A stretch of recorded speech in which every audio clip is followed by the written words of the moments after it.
It all comes together. Yeah. Yes, it does. It all comes together. Who's that? Hello, my name is Jared Powell. I'm a psychotherapist. I'm here with Kristen Windsor, who is a consciousness consultant. Her story, in my mind, is both remarkable and relatable.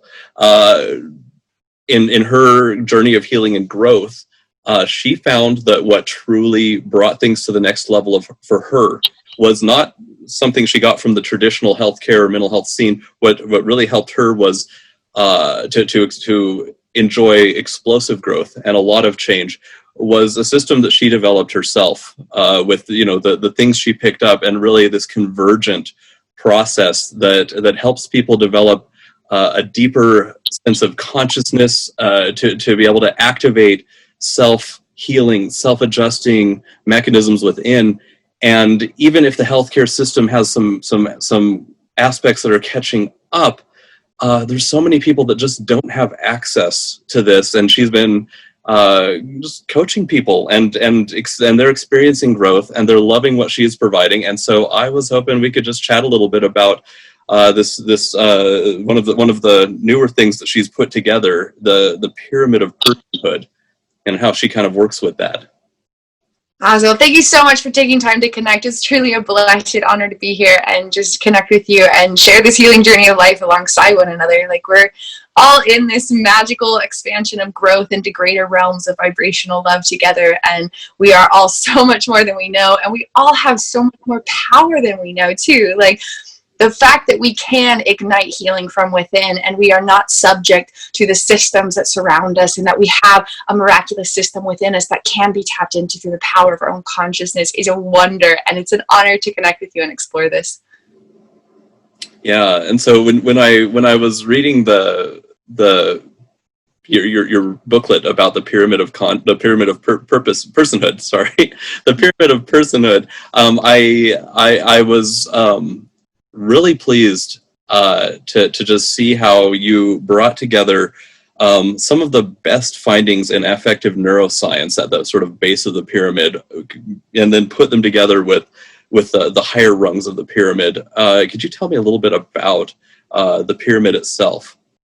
Yeah, so I have this pyramid of personhood, and what it goes through and explains is what it means to be a person, and where personal life experience comes from, and how we can use that understanding to address mental, emotional, relational, spiritual, and action patterned battles to transform from the inside out.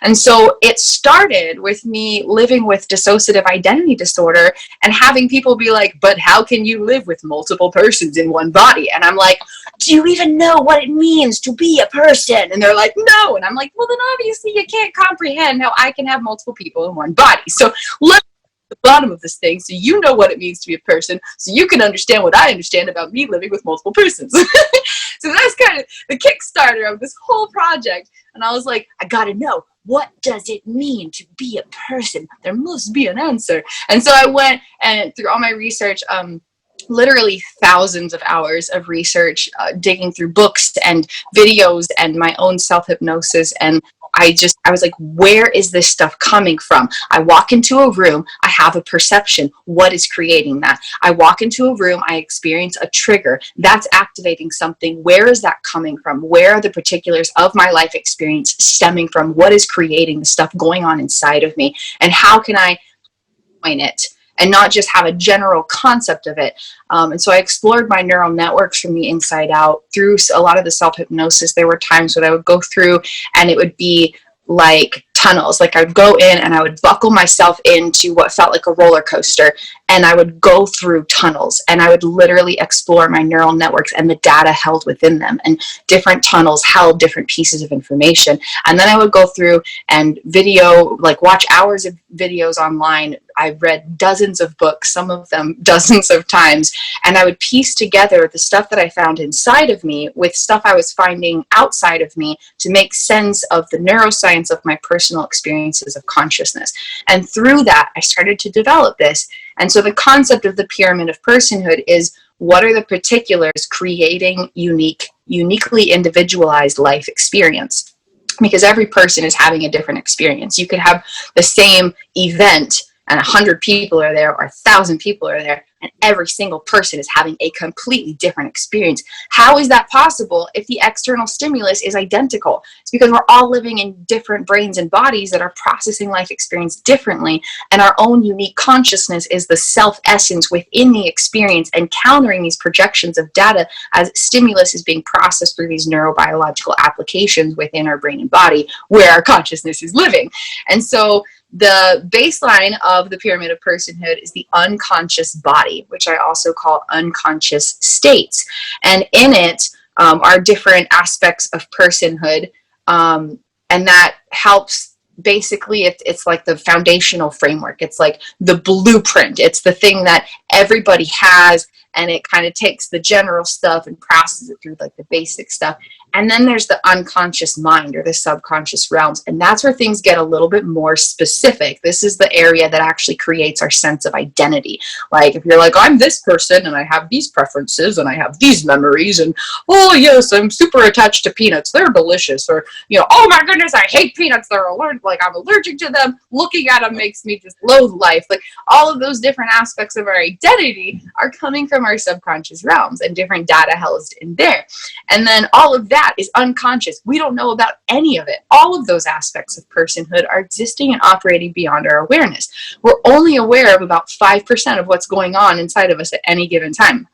And that's what's happening in the conscious mind, or the conscious kingdom, as I like to call it. And so that little realm is where like our prefrontal cortex is like, yo, what's up? I'm like a super mega ultra savvy watchtower, and I got this beaming light like a lighthouse. It's like the flashlight to your whole inner being, and it's illuminating things as they become projected from experience. And so if like your amygdala is back there and it's like, oh my goodness, alarms, it doesn't know that it's having an alarm. It doesn't have an awareness, but that little piece of information is like, doo, doo, doo, doo, doo, doo, doo. And then our prefrontal cortex is like, oh, let me take a look at that. It seems important.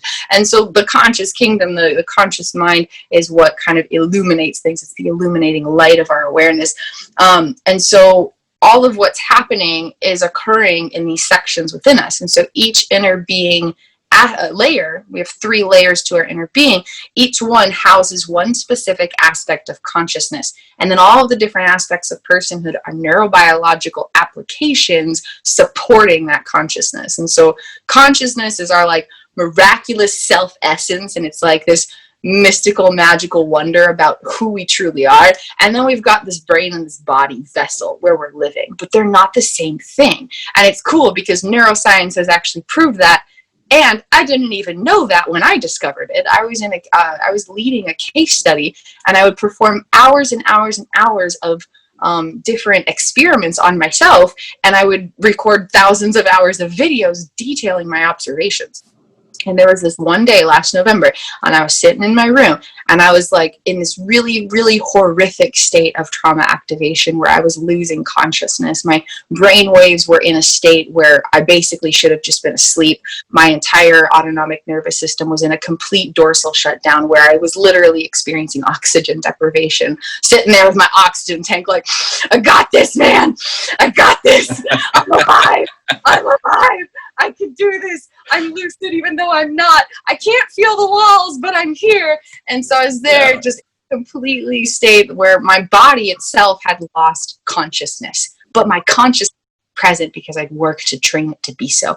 And so I'm sitting there and I'm recording these observations. I'm looking at my laptop, like it didn't even feel real, of course. I didn't feel like I existed. I literally did not feel like I was a physical person existing in a reality at all. I had no sense of self. Everything had dissolved. The dissociation was so horrific. And so I'm sitting there and I'm like, okay, so I'm like super unconscious and like I can't really breathe, but I'm gonna like talk about what I'm feeling.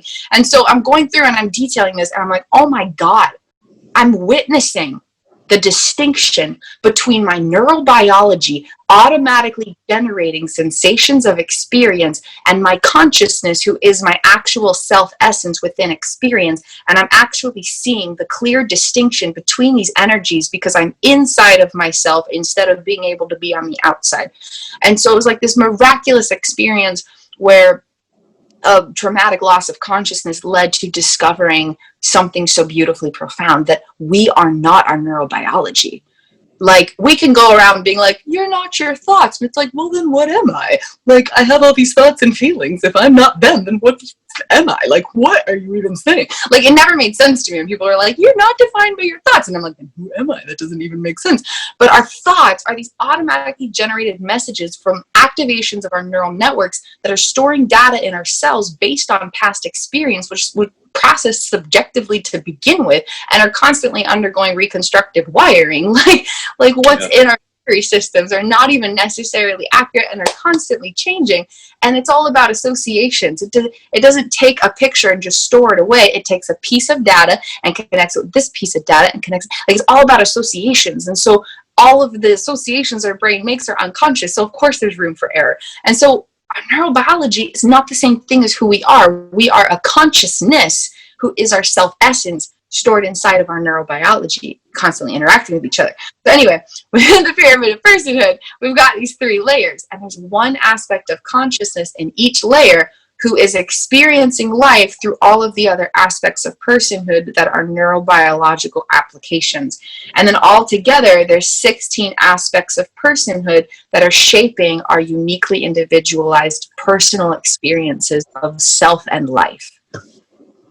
That's awesome. You know, one of the things that I really appreciate about the way that you have brought these things together is that you bring them together with intensive experiential understanding, and really when I think back to a lot of the things that have been developed that have been so useful to the learning about the body-mind system, and even going back as far as, you know, like Janet, Freud, James, you know, I mean, we're looking at people that took their own experience and put it together with things, and really, in your case, to be able to get so used to being able to maintain consciousness with both that sort of neocortical sort of connection, leaving enough of it on, even in the state of severe dissociation or in a state of dorsal vagal shutdown, like you were talking about. It's like, instead of freaking out about the state that you found yourself in, because I mean, anyone who's had their ability to feel what they want to feel or to understand their experience wrenched from them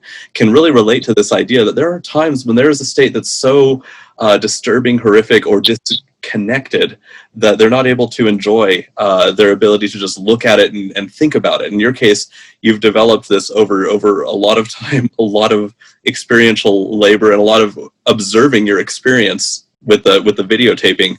And here you were experiencing this deep shutdown state. You know, your heart rate is dropping. You know, there's other things happening inside of you, but you just can't feel them. And just staying with it and letting that part of you that's able to keep talking. You know, and then to say, what can I do to help others experience their personhood? What can I do to help others to enjoy some of the ability to stay conscious and intentional amid life's flummoxing difficulties, and really that's what you're doing. And with this pyramid of consciousness, you're able to help people understand and sort of conceptualize it in a way that's cohesive. Yeah, absolutely. Yeah, it's very helpful to understand where things are coming from. Like, if I can have this experience and then point somewhere on a pyramid and be like, oh, okay, I'm experiencing this because my brain waves are dysregulated. It helps me have so much power, because when we can explain what's happening, it helps our brain make connections that give us more power. Like, when you're in an experience and you can't articulate it, there's this part of your brain that's going through all these sensations, and there's this other part of your brain that's having a completely different experience, and it can't make that connection. But when you can have a tool to be like, this is what it means to be a person, and being a person living with, for example, dissociative identity disorder, it means that my consciousness or my sense of self experiences multiple of these within my one body, because my neural networks don't have connections with each other. Like, that's an explanation for a deeply misunderstood disorder that no one has ever been able to come up with. And like, in all the years when I was living with it, it was, you know, how do I explain this to other people? Because people don't even understand what makes them a person. And people don't understand mental health battles. And so, like, for example, like borderline personality disorder, such a misunderstood disorder. People don't know, like, doctors are even hesitant to suggest it because they're like, I don't want to deal with it. Like, I just don't want to deal with it. And it's like, what? Yeah, I mean, the wisdom of, I can see where they're coming from. It used to pretty much be considered a life sentence. Oh, great, borderline, meaning there's so much that we cannot treat in this person. I mean, in the past, hopefully this is changing, but in the past, a lot of times when that diagnosis was rendered, people were not getting better care because they got a more precise diagnosis on their, you know, their personality disorder. What ended up happening is people would look at it and go, oh, borderline, treat the symptoms, deal with the the fallout, and try to teach them boundaries. And it was just, it wasn't good enough because we weren't looking at a resolution of the deep lack of self-regulatory capacity that comes from this walling off that you're talking about. This internal incongruity and separation that can be brought to a more healed and just enjoyable and even appreciated state when people are able to explore the parts split off and not be afraid. Yeah. Of the parts that previously had to be shut out, because both with the DID and with other, you know, I mean, really with the borderline, and also when we're looking at people that have sometimes they're diagnosed with chronic PTSD just because people aren't as freaked out about treating that these days, you know, or dissociative disorder, NOS. I mean, we're looking at this. Really, there's this walling off and this reconnection, this careful, gentle, safe sort of set of things that we can try to do to reconnect, not necessarily to take away the parts, because really we live in parts. Humans live in parts, you know. And one of the things I think Onno van der Hart did a great job of kind of looking at the dissociative phenomenon and saying, you know, so many of us really can benefit from learning how to recognize that we have these separated parts, and he wasn't alone. And to have people saying, I have parts. It's not bad that I have parts. I love being able to finally be able to explore them without being, you know, re-traumatized, taken over, having horrible things happen to me inside, if I'm hearing you right. Yeah, absolutely.